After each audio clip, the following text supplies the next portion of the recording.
Então, eu quero agradecer pelo convite que a irmã Marina me fez. A irmã Marina, ela não só faz o convite, como ela também dá o tema da sua pregação, certo? E isso deixa você um pouco no aperto, né? Mas graças a Deus, ela deu um tema aqui: como ser Maria em um mundo de Marta. Que é isso, hein? Eu falei, não sou digno, né, de pregar sobre esse tema.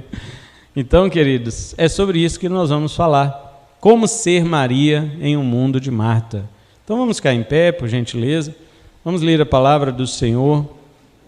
No Evangelho de Lucas, que é o texto, digamos que é a primeira vez que Jesus vai à casa, né, dessas irmãs. Lucas capítulo 10, a partir do 38. Amém? Eu vou ler na versão atualizada, algumas versões podem ser diferentes. Indo eles de caminho, entrou Jesus num povoado, e certa mulher chamada Marta hospedou na sua casa.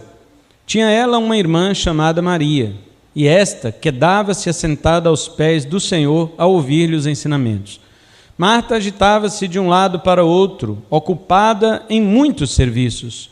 Então se aproximou de Jesus e disse: Senhor, não te importas de que minha irmã tenha deixado que eu fique a servir sozinha?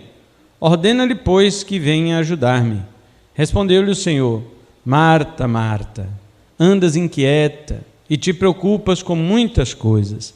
Entretanto, pouco é necessário, ou mesmo uma só coisa. Maria, pois, escolheu a boa parte, e esta não lhe será tirada. Amém? Podem sentar, nós já oramos. Eu sei que os irmãos aqui têm o costume, né, de trazer pregações mais curtas. Eu vou tentar me adequar a isso também. E vamos, então, tirar, né, as lições desse texto e também do tema que nos foi dado. Como ser Maria em um mundo de Marta? Na verdade, eu faria até uma pergunta para você: em que mundo você está? Em que mundo você está? Você está no mundo de Marta ou no mundo de Maria? O mundo de Marta é o mundo que concorre com as nossas dedicações. O ser humano, ele se dedica a muitas coisas.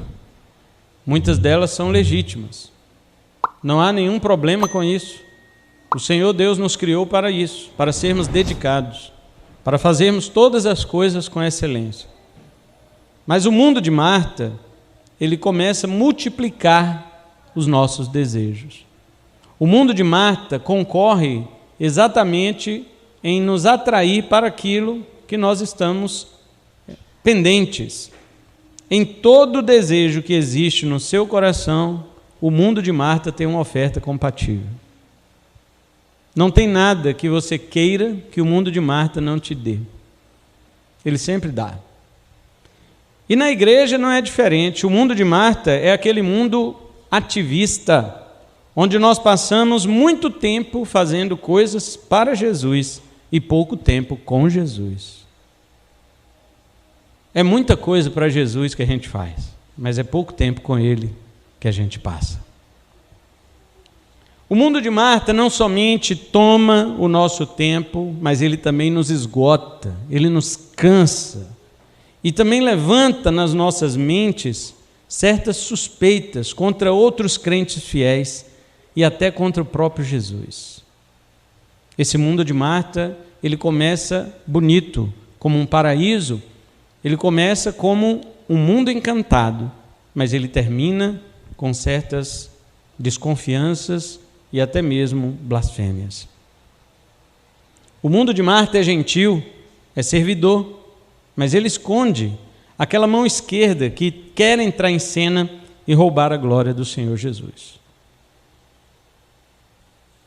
Então, como ser Maria em um mundo de Marta? O que nós devemos aprender com este episódio registrado no Evangelho de Lucas? Como vencer aquela tentação que ocupou Marta aquele dia? E não foi só uma tentação, foi um engano. Foi um engano. Ela jurava que estava certa. Então essas questões precisam entrar na nossa mente, no nosso coração, no nosso raciocínio, para nós fazermos as devidas avaliações. Às vezes você jura que está certo. E você precisa, e eu preciso, nós precisamos ser confrontados pela palavra de Deus para vencermos essas tentações e esse engano, o engano. A tentação, vou dizer que não seja tão ela é difícil, porque Tiago diz que nada mais é do que nossas próprias cobiças saindo para fora. Mas eu não vou dizer que elas sejam fáceis, mas pior do que a tentação é o engano. Porque quando você é tentado, mas você sabe do que se trata, você tem condições de vencer. E quando você não sabe? E quando você é enganado a respeito daquilo? E quando você de fato acha que aquilo está correto? Entendeu? Então é muito mais difícil vencer o engano do que vencer a tentação. Porém, nós temos as armas corretas, que é a palavra de Deus. A palavra de Deus é a verdade que vai nos livrar não somente do engano, pois ela nos revela a verdade, como também ela vai nos conduzir a um caminho para agradar ao nosso Senhor, que é vencer as tentações.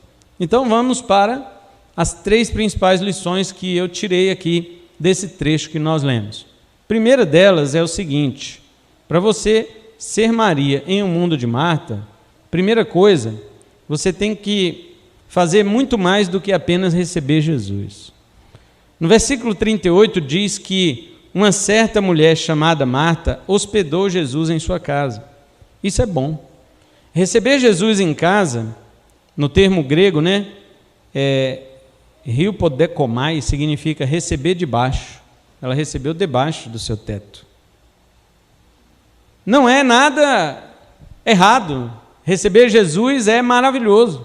Lembrando que Jesus não parava em muitas casas naquela época. Foi, na verdade, um privilégio para Marta receber Jesus debaixo do seu teto. Mas o termo que Lucas usa para Maria é diferente do termo que ele usa para Marta. Marta recebeu debaixo do teto. E o termo para Maria é parakatizo, que significa sentar-se ao lado. Isso quer dizer que Maria, ela teve mais aproximação de Jesus do que Marta. Marta recebeu Jesus em sua casa, mas Maria se aproximou do seu hóspede. Maria se aproximou da sua visita. Ela teve mais intimidade, teve mais proximidade. E o que isso diz para nós? Que receber Jesus no seu coração é uma coisa ótima, é boa. Porém, a questão é como você vai tratar Jesus depois que você o recebe em seu coração. Como é que você vai tratar Jesus? Não, pastor, já sou crente, eu já me batizei, já aceitei Jesus. Ótimo, ótimo. Marta também recebeu em sua casa. Mas para Marta ele não passava de um hóspede. E para você?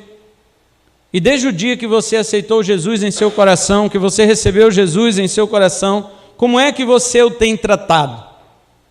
Não estou dizendo que você maltrata Jesus, entendeu? Marta não maltratou Jesus. Ela recebeu com as devidas honras da sua época. Ela foi atenciosa com Jesus. Ela teve, de fato, toda a sua performance foi para receber o Senhor como era digno de um peregrino, de um visitante para a sua época. Mas foi só como hóspede. Foi só como um visitante. Maria não. O texto fala que essa Maria, ela quedava-se, ela assentou-se aos pés do quê? Do Senhor, do Senhor. Então, em primeiro lugar, Maria considerou Jesus Cristo como Senhor, como alguém superior, como alguém que ela deveria realmente se prostrar diante dele. E segundo, diz que ela fez isto para ouvir-lhe os ensinamentos, ou seja, ela também o considerou como mestre. Não foi só como Senhor, alguém que ela tinha que assentar-se aos pés por uma questão de respeito e de adoração e temor, mas também por uma questão de aprendizado. Então, esta diferença, no grego fala, não é para ouvir seus ensinamentos, no grego fala para ouvir sua palavra. Talvez tenha alguém com uma versão que diga isso. Maria sentou-se aos seus pés para ouvir a sua palavra, para ouvir a palavra dele, né? É assim que está no grego, logos, para ouvir o logos de Jesus, o logos do logos, né? Então ali estava o logos de Deus para falar as palavras de Deus, e aquela mulher percebeu essa jogada. Marta não percebeu. Marta não percebeu. Porque ela recebeu Jesus Cristo apenas como um passageiro, um transeunte. Mas ela não recebeu Jesus Cristo como o Senhor da sua casa, como o mestre daquilo que ela realmente precisava aprender. E eu digo para você, como Maria, é necessário amar o que Jesus tem a dizer, amar o que Ele tem a dizer, amar sua palavra. A minha pergunta para este primeiro ponto a você é a seguinte: você ama a palavra do Senhor? Você ama aquilo que o Senhor tem a dizer para você? Mais do que o que você tem para Ele?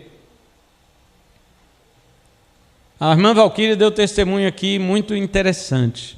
Ela é planejadora e Deus é um destruidor de planos. E mesmo quando os planos são semelhantes à vontade de Deus, Deus ainda costuma derrubar algumas coisas dos nossos planos para que a gente passe a depender dele. A Bíblia não condena você fazer planos, só que ela diz que a resposta certa vem dos lábios do Senhor. Então, seus planos podem ser feitos, só que lembre-se de uma coisa: muita construção é muito tempo para fazer. A destruição, em um momento, ela é feita. Para construir, leva-se anos. Para destruir, é em um momento. Cuidado para que, nesses anos da sua construção, você não tenha se afastado tanto de Deus que, em um momento, Ele derrube tudo, para você, então, enxergá-lo. Tem pessoas que constroem planos tão grandes que esses planos ofuscam Deus. Eles não conseguem enxergar Deus. Ele constrói um plano tão grande que ele só vê o plano, ele não vê Deus por trás do plano. Então Deus bate a mão, derruba tudo e fala: está me vendo agora? Você está me vendo? Você poderia ter me procurado, você poderia ter conversado comigo a respeito. Então tudo que você fez em anos, eu vou destruir em minutos. Por que Deus faz isso, irmãos? Deus estraga prazeres? É sim, claro que é. Não é o diabo que estraga prazeres, é Deus. O diabo dá prazeres, Deus estraga. Porque se os nossos prazeres estiverem fora de Deus, é óbvio que Ele vai estragar, é óbvio que Ele vai destruir. Porque o homem foi criado para ter prazer em Deus. É o que diz, pelo menos, a primeira pergunta da confissão de fé de Westminster. Para que fomos criados? Para que o homem foi criado? O homem foi criado para o louvor da glória de Deus, para gozá-lo, para desfrutá-lo para sempre. Se você não tem desfrute, prazer na presença do Senhor, você não está vivendo para aquilo ao que você foi criado. Então essa é a questão. Como você tem recebido Jesus em seu coração, mas como você tem tratado Jesus? A segunda coisa, além de receber Jesus mais do que um hóspede, você deve juntar os seus pedaços em torno dele. Essa é a segunda coisa que eu encontrei nos versículos 40 diz assim, e 41 diz assim: Marta agitava-se de um lado para o outro. As nossas versões dizem que Marta estava distraída, uma fala distraída, outras falam agitada, outras dizem atarefada, preocupada, ocupada, e por aí vai. O termo grego é perispal, que quer dizer que ela estava deslocada ao redor, dando puxões, arrancando, retirando, colocando, concentrada em muitas coisas ao mesmo tempo. Marta estava concentrada, mas não naquilo que de fato era importante, e sim em muitas coisas, ou, no termo grego, muitas diaconias. Lucas usa a palavra diaconia, que quer dizer serviço. Marta estava dividida em muitas diaconias. Veja que Lucas usa a palavra diaconia para mostrar um serviço voluntário, intencional. Ela não estava escrava daquilo. Ela não estava escrava. Ela estava fazendo um serviço espontâneo, voluntário. Este é o significado do Novo Testamento da palavra diácono. É um servo voluntário. Não é um escravo. Escravo é outra palavra grega que quer dizer doulos, que quer dizer uma pessoa que não tem opção. O Senhor manda nele e acabou. Ele não tem vontade própria. Ele obedece à vontade do seu Senhor. Não é esta palavra aqui usada. A palavra usada é diaconia. Ela fazia coisas de própria vontade para o Senhor Jesus. Mas ela não estava concentrada naquilo que realmente era importante, e sim em muitas coisas, ou muitas diaconias. Talvez você esteja também concentrado em muitas diaconias na igreja. Muitas coisas para fazer na igreja. Muitas coisas para fazer na sua família, para a sua família. São diaconias legítimas. Muitas coisas para fazer no seu trabalho. Muito investimento para os seus filhos nos estudos. Isso é normal. Mas você está aos pedaços. Você está quebrado. O problema de quem se envolve com muitas coisas é que ele acha que ele está concentrado só no que é importante.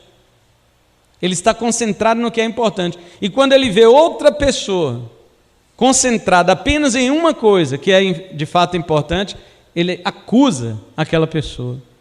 Ele acusa dizendo que essa pessoa não está fazendo nada. Marta apelou para isso nesse momento. Porque os pedaços de Marta estavam espalhados pela casa. Mas ela viu Maria inteira. E ela ficou com raiva. Ela não se sentiu bem. Sendo que era ela que estava aos pedaços, não era sua irmã. Foi onde ela quis o quê? Censurar Jesus. Olha, agora o mundo de Marta começa a se revelar. A mão direita que serve na cozinha tem agora a mão esquerda que quer roubar a glória, que quer roubar a cena. Espera aí, ninguém está reconhecendo meu trabalho. Espera aí, as coisas estão diferentes aqui em casa. Que coisa é essa? Supondo, é uma suposição. Toda vez que chega uma visita, Maria me ajuda, por que com esse homem é diferente? Lembrando aos irmãos que parece ser a primeira vez que Jesus está indo lá. Porque no início do capítulo 10, depois disso o Senhor designou outros 70 e os enviou de 2 em 2 para que o precedessem em cada cidade e lugar aonde ele estava para ir. 70 discípulos de 2 em 2 foram à frente de Jesus e visitaram as cidades onde Jesus havia de ir. Eles tinham antecipado a visita de Jesus, os 70. 2 destes 70 devem ter chegado na casa de Marta e dito para ela: o Salvador vem aí, prepare a tua casa para recebê-lo. Porque quando ele chega, olha, 38, indo eles de caminho, está vendo? Indo eles de caminho, ou seja, Jesus falou no verso 1, prepare as cidades onde eu tenho que ir. Eles foram e prepararam, inclusive no verso 17, eles voltaram regozijando que até os demônios submetiam a eles, lembra disso?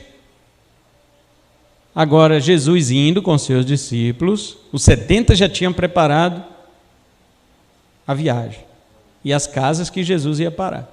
Agora Jesus vai com os 12. E quando chega ali com os 12, uma certa mulher chamada Marta hospedou na sua casa. Esse texto ele narra como se fossem pessoas ainda não conhecidas.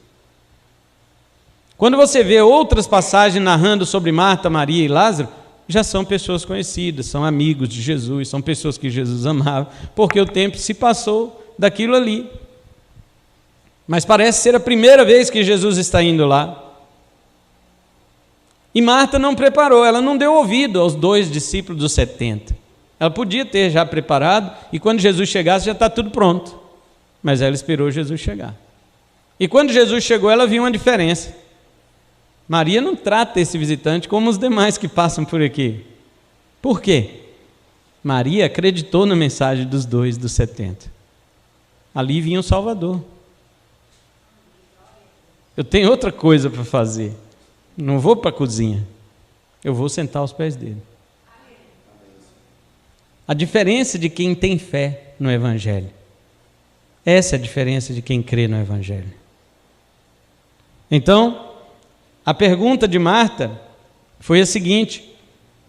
No original ela diz: Senhor, não é do teu interesse, não interessa para o Senhor que a minha irmã sozinha me abandone para servir? A pergunta dela, do ponto de vista humano, é legítima. É legítima.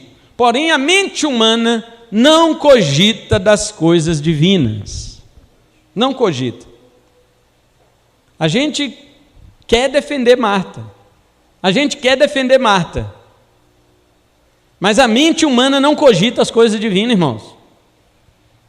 Ela chegou ao absurdo de censurar o próprio Deus. Primeiro, ela censurou sua irmã e não dirigiu palavra para ela, e sim a Cristo.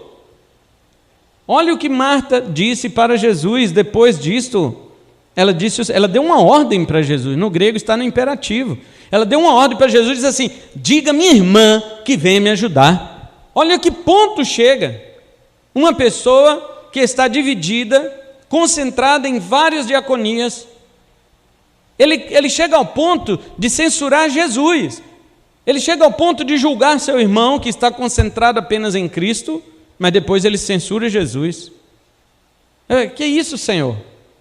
Por que o Senhor tem abençoado a vida dele e não a minha? E começa esses questionamentos. Marta censurou Jesus e ordenou. É claro, se fosse outra pessoa, teria aplaudido Marta.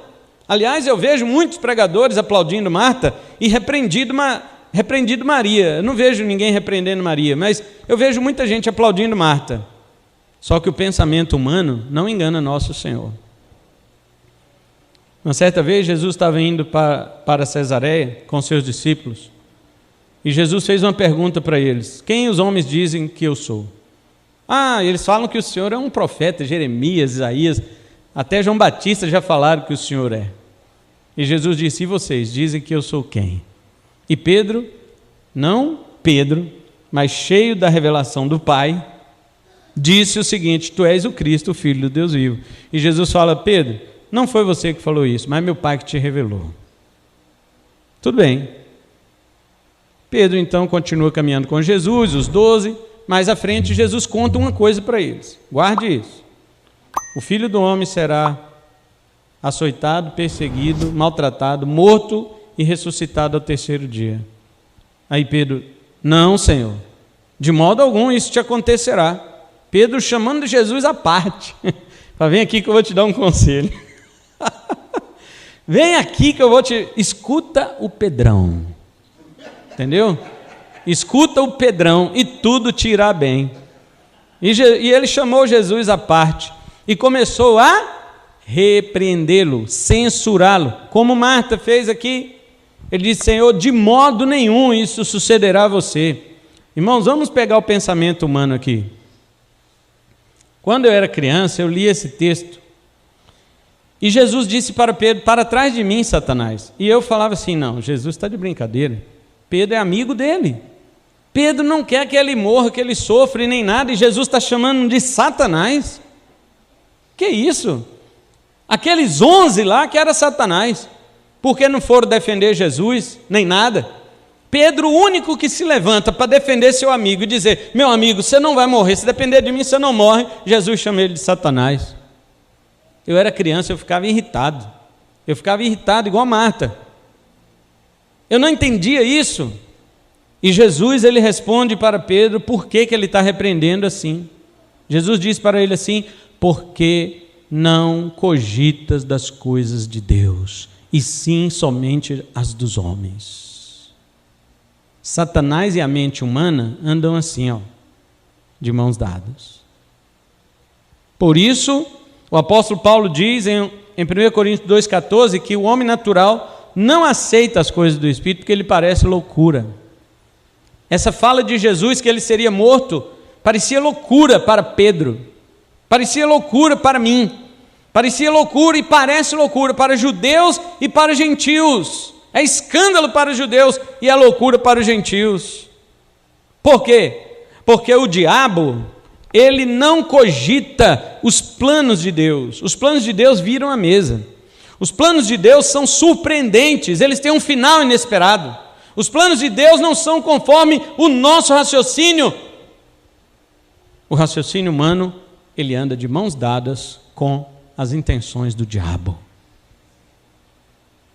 Por isso que antes, quando ele falou, tu és o Cristo, Filho de Deus vivo, Jesus falou, não foi carne e sangue, mas o meu Pai que te revelou. Porque por carne e sangue você nunca ia saber quem sou eu.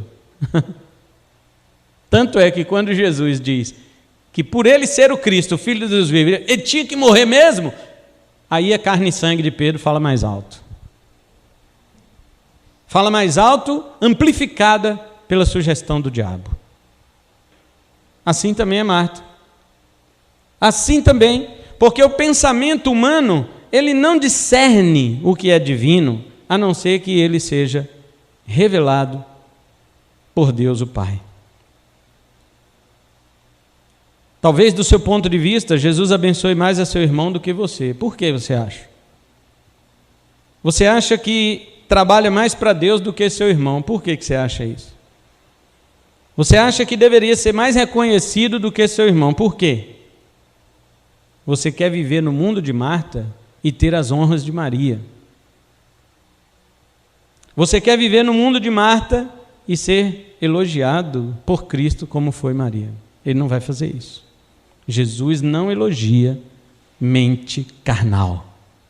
Ao contrário, ele desmascara, repreende e fala que ela é diabólica.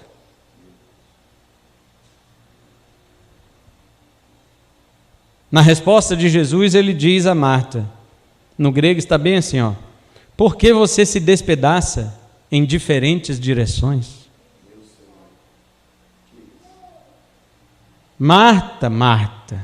Jesus repete o vocativo duplo do Antigo Testamento. Samuel, Samuel. Simão, Simão. Marta, Marta. É um vocativo de atenção. Preste atenção no que eu vou dizer para você. E no grego está assim, por que você se despedaça em diferentes direções? Esse termo grego é meriminal, é um verbo antigo para preocupação e ansiedade, mas literalmente significa estar dividido. Marta estava partida. Por isso que eu chamo esse segundo tópico de junte seus pedaços em torno de Cristo. Havia muitas coisas para ela se dedicar, e eu disse na introdução, quanto mais você se dedica a coisas fora de Cristo, mais delas aparecerão para você. Quanto mais você se divide em pequenos pedaços para atender todas as demandas fora de Cristo, mais demandas irão aparecer para você se despedaçar mais. E Jesus usa outro verbo dizendo, você está toribel. Toribel quer dizer turbada. Essa palavra também é usada em Marcos 5,39, quando Jesus foi ressuscitar a filha de Jairo, e uma grande multidão fazia alvoroço na casa de Jairo por causa da filha dele que havia morrido. É a mesma palavra. O alvoroço da multidão na casa de Jairo é a mesma palavra que Jesus diz que Marta estava sozinha. Uma multidão pode fazer o mesmo alvoroço de você sozinho.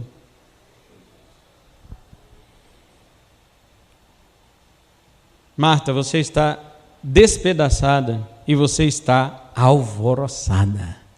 Você sabe o que é isso, irmãos?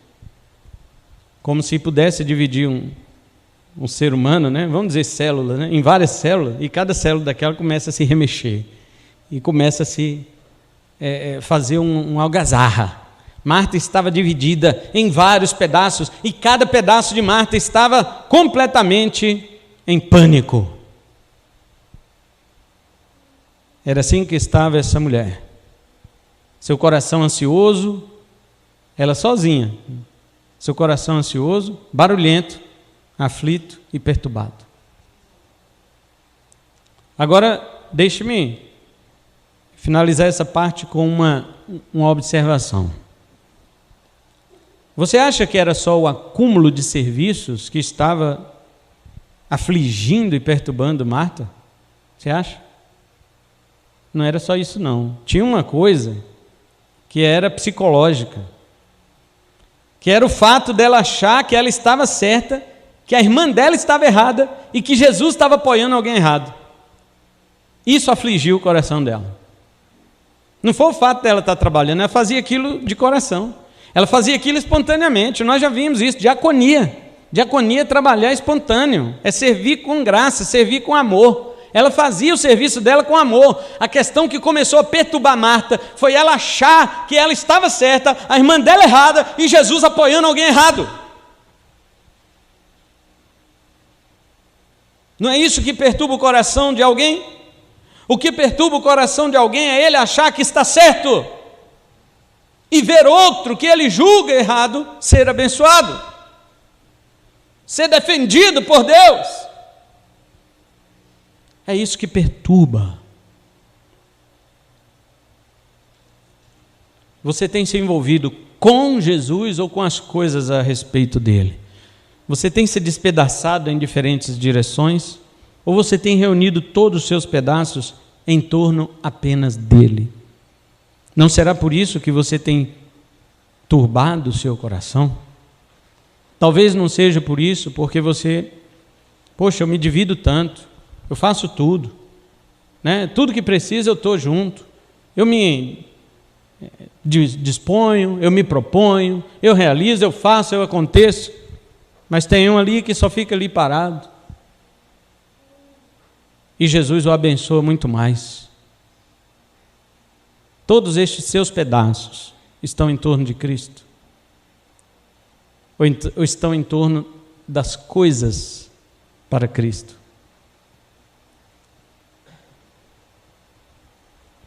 Em último lugar, escolha a melhor parcela.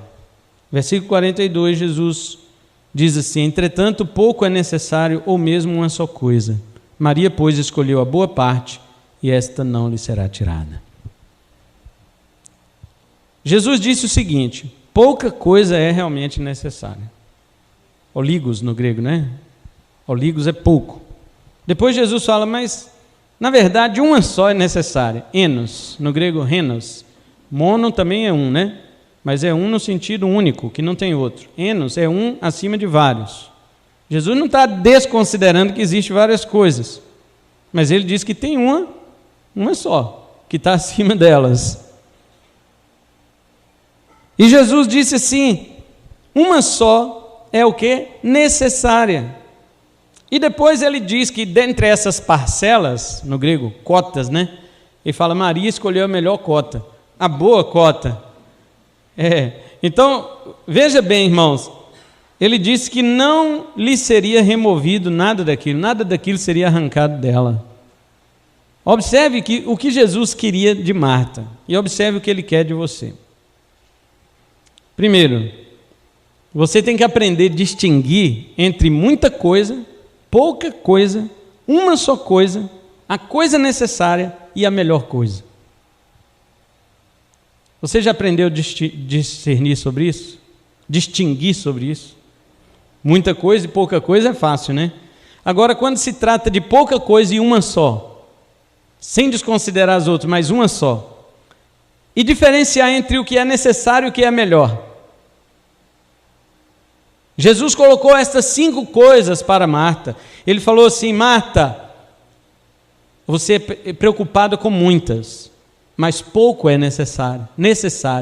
Uma só é necessária. E Maria escolheu a melhor cota, o melhor quinhão, a melhor parcela. Você consegue discernir essas 5 coisas? Muita coisa de pouca coisa, de uma só coisa, do necessário e do melhor?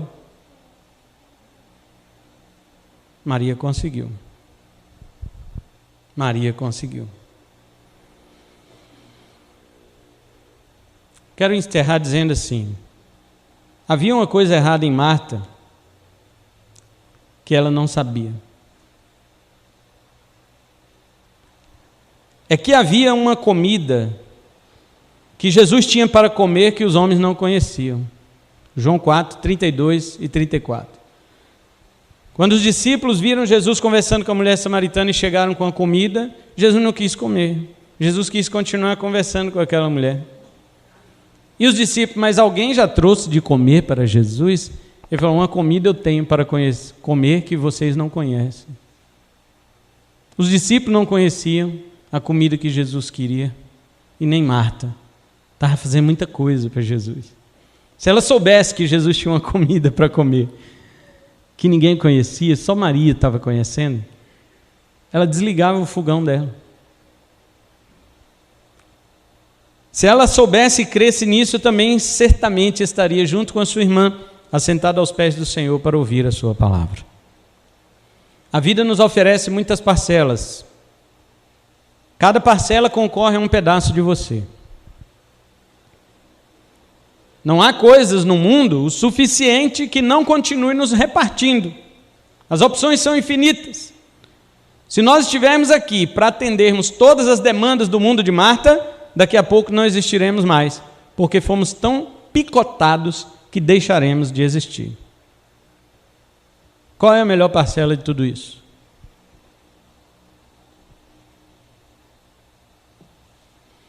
E quero encerrar com uma suposição minha.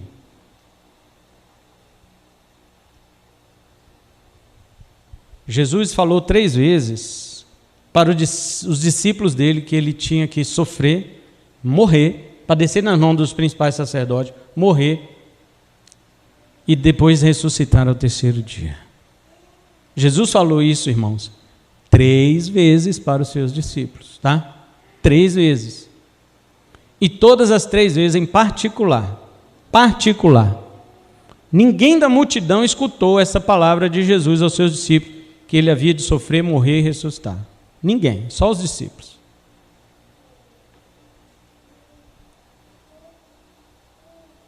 E houve uma outra época que Jesus foi lá na casa dela de novo, na casa de Marta e Maria, lá em Marcos 14, a partir do verso 3 diz assim: estando ele em Betânia reclinado à mesa, em casa de Simão o leproso, veio uma mulher trazendo um vaso de alabastro com preciosíssimo perfume de nardo puro, e quebrando o alabastro, derramou o bálsamo sobre a cabeça de Jesus. Lá em João, capítulo 12, vai dizer quem é essa mulher. Diz assim: 6 dias antes da Páscoa, lembra que Jesus morreu na Páscoa, 6 dias antes de Jesus morrer, foi ele para Betânia, onde estava Lázaro, a quem ele ressuscitara dentre os mortos. Veja, lá em Lucas que nós lemos, Lázaro estava vivo, todo mundo vivo e tal. Mas depois Lázaro morreu doente, Jesus ressuscitou e passou na casa dele perto de 1 semana antes de morrer. Deram-lhe, pois, ali uma ceia. Marta servia, olha ela continuando diaconisa aqui, porém já não reclamava mais. Ela aprendeu a lição. Ela disse: eu posso servir a Jesus, desde que eu não perca Jesus. Sendo Lázaro um dos que estavam com ele à mesa.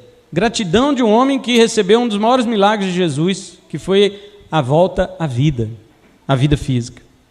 Agora veja o 3. Então Maria, tomando uma libra de bálsamo de nardo puro, muito precioso, ungiu os pés de Jesus e os enxugou com os seus cabelos, e encheu-se toda a casa com o perfume do bálsamo. Irmão, você sabe o que é isso aqui? Você sabe o que é isso aqui? João não fala, mas Marcos fala. Quando os discípulos começaram a criticar essa mulher, Jesus disse no verso 6, Marcos 14, 6, mas Jesus disse: deixai-a, por que a molestais? Ela praticou boa ação para comigo, porque os pobres sempre os tendes convosco, e quando quiserdes podeis fazer-lhes bem, mas a mim nem sempre me tendes. Ela fez o que pôde, antecipou-se a ungir-me para a sepultura. Como é que Maria sabia que Jesus ia para a sepultura? Se as 3 vezes que Jesus falou que ele ia ser morto e ressuscitar, ele falou só com os discípulos dele e sozinho, sem ninguém em volta. Porque naquele dia que elas receberam Jesus em casa, e Marta sentou-se a seus pés, Jesus contou para ela.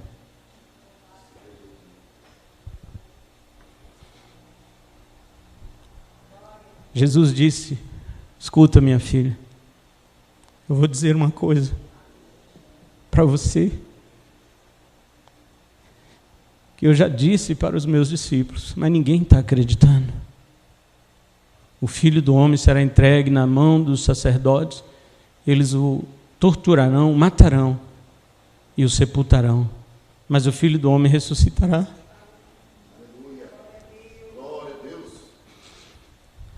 Ela foi a única pessoa na história do ministério de Jesus, a única pessoa que creu nessa palavra.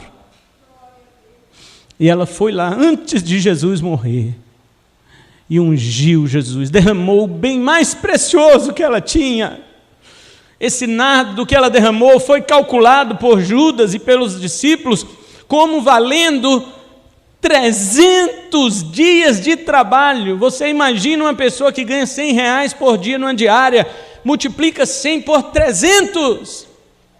Era o valor do perfume dela, que provavelmente as moças de Judá, de Israel, da Judeia, guardavam este perfume para o casamento, pois para ela, Jesus Cristo valia muito mais do que seu próprio casamento, do que sua própria família, do que qualquer outra coisa que ela pudesse obter, do que ela pudesse ter para demonstrar. Ela demonstrou e derramou aos pés de Jesus. E Jesus disse: isso aqui não é só um gesto de amor, isso é um gesto de fé, de crença, de alguém que crê na minha palavra. Ela sentou-se aos pés de Jesus para ouvir sua palavra, e cada palavra que Jesus falou, ela acreditou. Eu acredito nisso, Senhor, eu acredito. Eu acredito que o Senhor vai sim morrer. Quem sabe ela disse: passa aqui em casa antes, que eu tenho uma coisa para o Senhor. E 6 dias antes, Jesus passou, jantou com eles, e ela praticou a maior ação que uma pessoa viva no ministério de Jesus, a única, entendeu e fez: ungiu o corpo dele para a morte. Mas pastor, ela não podia ter esperado ele morrer, porque também ungia, né, com unguento, com mirra, com essas coisas. Ela não podia, não. Jesus disse que ele ia ressuscitar. Então ela fez em vida. Ela fez em vida. Ela não honrou mortos, ela honrou aquele que vive para sempre. É diferente. Depois que Jesus morreu, um monte de incrédulo foi lá no túmulo dele, carregando nardo, carregando mirra. Ai, vamos embalsamar direito, coitado. Chega lá, não está mais. Não dá mais para você fazer nada por Jesus agora. Tinha que ter feito antes. E só ela fez. Porque só ela creu. Só ela creu.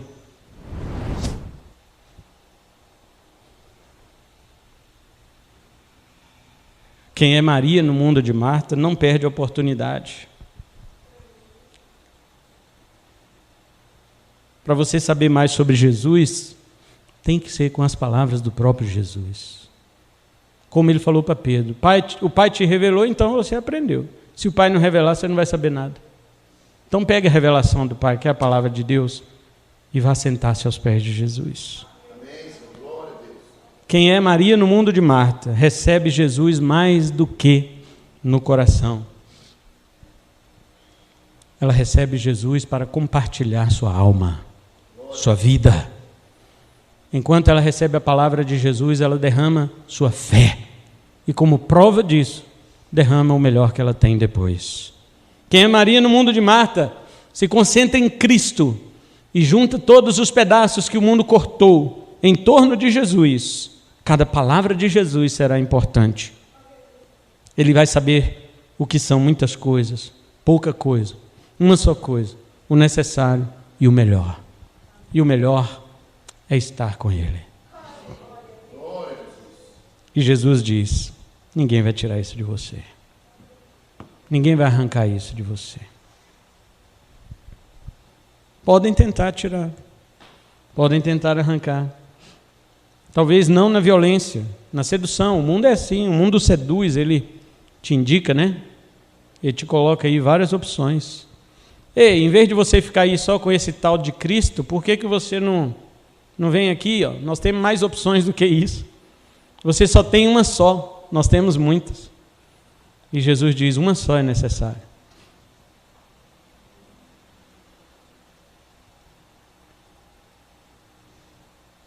E